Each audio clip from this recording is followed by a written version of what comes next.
ओम शांति। आज सुनते हैं 14 अक्टूबर की मुरली का मुरली मंथन। आज बाबा ने योग बल का उदाहरण दिया। कईयों से प्रश्न पूछते हैं, अरे सतयुग में कैसे संतान पैदा होगी? संभव ही नहीं।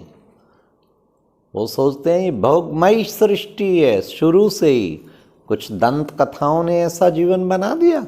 लेकिन बाबा ने कहा कि बच्चे, योग बल से जब नई दुनिया स्थापन कर सकते हो तो संतान क्यों नहीं होगी? बाबा ने उदाहरण दिया मोर और डेल का। देखो बच्चे, वो आंसू लेकर उसको कोई जो है उसका संतान उत्पत्ति होती है। देखो ये भी तो कलयुग के एंड में भी आज उदाहरण हैं। देखिए बिना विकारों के फिर भी उदाहरण हैं। पवित्र जीवन, तभी मोर मुकुटधारी कहते हैं। वह क्यों उसका लगाते हैं? इसीलिए क्योंकि वो पवित्र पंछी है, थ्रू आउट पूरे कल्प में जो पवित्र रहने वाला। फिर बाबा ने फिर दूसरा उदाहरण दिया। देखो बच्चे, जड़ चीज़ों में भी मेल पपीता और फीमेल पपीता साथ साथ अगर पौधा लगाओ तो बहुत फल पैदा होते हैं। तो ये क्या है? बाबा ने कहा जब कलयुग एंड में भी ऐसे उदाहरण मिल सकते हैं तो सतयुग में क्या नहीं हो सकता? बाबा का जवाब बड़ा लॉजिक है। कमाल तो ये है। फिर बाबा ने आज कहा कि बच्चे, काम महाशत्रु है। अरे वो कहते हैं कि ये गऊ का कौस बंद करो, मतलब ये अच्छी बात है, गऊओं को काटते हैं, कितना बड़ा पाप करते हैं, ये तो महा पाप है।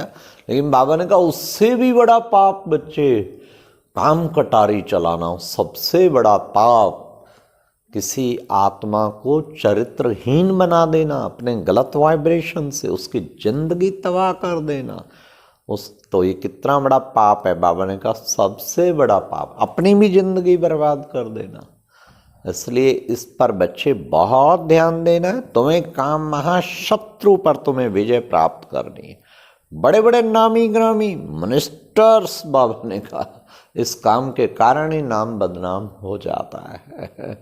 कितना नाम बदनाम हो जाता है। हाँ, कहीं बड़े बड़े पोजीशन पर पहुंचे हुए जब उनके किसी पब्लिक के सामने आते हैं, सब कुछ चरित्र गया तो सब कुछ गया, फिर तो कुछ नहीं रह गया। इसलिए सबसे अनमोल चीज है चरित्र। आज कलयुग में भी देखो कितनी महत्ता है इस चीज की। इसलिए फिर बाबा ने कहा, देखो बच्चे, तुम्हारी बड़ी विशाल बुद्धि चाहिए। इसमें विशाल बुद्धि, ये बहुत समझने की बातें हैं। तुम्हारी विशाल बुद्धि चाहिए। इस महाभारत लड़ाई के बाद ही बच्चे देखो कैसे सतयुगी दुनिया आती है। आज बाबा ने कहा कि बच्चे, मेरे को तो नशा चढ़ा रहता है, लक्ष्मी नारायण, हम नारायण बनूंगा। अरे बच्चों को नहीं चढ़ता है, बच्चे भूल जाते, माया भुला देती है। नहीं तो नशा चढ़ा रहना चाहिए, इतनी ऊंची राजाई का, इतने ऊंचे वर्षे का। बच्चों को नशा नहीं रहता, बाप समान नशा होना चाहिए ना। जब ब्रह्मा बाबा को रहता है तो हम बच्चों को भी नशा रहना चाहिए। तो ये प्यारे बाबा ने हम बच्चों को कहा कि बच्चे सदा उस नशे में रहो। फिर बाबा ने कितना सुंदर आज कहा कि देखो बच्चे, घासलेट कितना सुंदर बाबा ने कहा, बच्चे वह जिस्मानी नॉलेज तो घासलेट है। तुमसे कितनी भी पढ़ाई पढ़ लो, MBA भी पढ़ो, कुछ पढ़ो, घासलेट ये सच्चा घी है। बाबा ने कहा पहले घासलेट ही खाते रहे, अब सच्चा घी। अब फिर बाबा ने उदाहरण दिया, क्योंकि वो महंगा हो गया है तो फिर बच्चे घासलेट खाते हैं, फिर तेल के ऊपर ही चलते हैं, बाबा ने कहा। तो इसलिए ये सच्चा ज्ञान, सच्चा घी है, इसका बच्चों को खूब फायदा उठाना है। फिर बाबा ने कहा कई बच्चे तो सर्विस पे खूब तत्पर रहते हैं, हड्डी लगाते हैं, तो वो जरूर महाराज कुमार, प्रिंसेस जाके बनेंगे।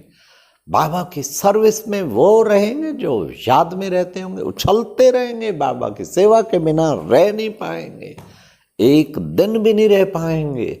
तो ये बाबा ने कहा इस सर्विस का बच्चों को बहुत उमंग रहना चाहिए। लेकिन वो उमंग नजर नहीं आता है, उमंग ढीला है। तो बाबा ने कहा उमंग उत्साह से भरपूर होना चाहिए। फिर बाबा ने कहा सेवा की लगन द्वारा लौकिक और अलौकिक प्रवृत्ति में परिवर्तन करने वाले निरंतर सेवाधारी भाव, निरंतर सेवाधारी, सेवा की लगन, लौकिक को अलौकिक प्रवृत्ति में परिवर्तन कर दो, बस सब कुछ बाबा तेरा, तो निरंतर सेवाधारी बनेंगे। फिर बाबा ने कहा अपने संस्कारों को दिव्य बनाना है तो मन बुद्धि को बाप के आगे समर्पण कर दो, सरेंडर टू सुप्रीम एवरीथिंग।